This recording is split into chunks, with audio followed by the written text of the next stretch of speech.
नमस्कार मित्रांनो, मी उमेश कांगोकर, अंधेरी पश्चिमवरून.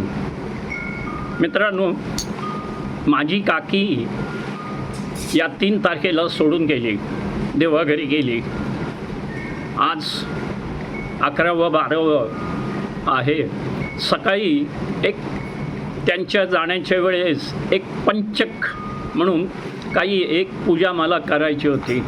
आज ती आम्ही अंधेरीच्या आत्मारमठ येथे केली. त्या पूजेमध्ये जे गुरुजी होते त्यांनी जे काही सांगितलं, मित्रांनो, मी तर हे सांगतो, आयुष्यात कुठेही अशी पूजा असेल किंवा काही असेल, तुम्ही तिथे प्रत्यक्ष हजर राहा.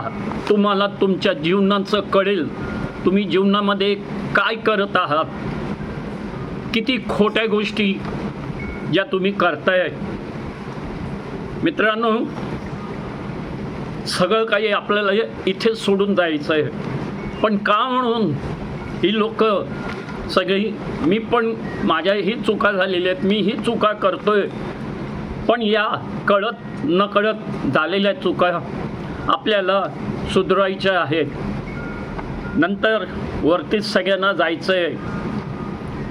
माझं एकच म्हणणं आहे मित्रांनो, आतापासून ज्या काही चुका आपण केलेल्या आहेत त्या आपल्याला कमी करायच्या आहेत. हळूहळू त्या चुकांचा नाश करायचा आहे, कारण आपण शेवटी याच जमिनीत, याच मातीत आपला नाश होणार आहे.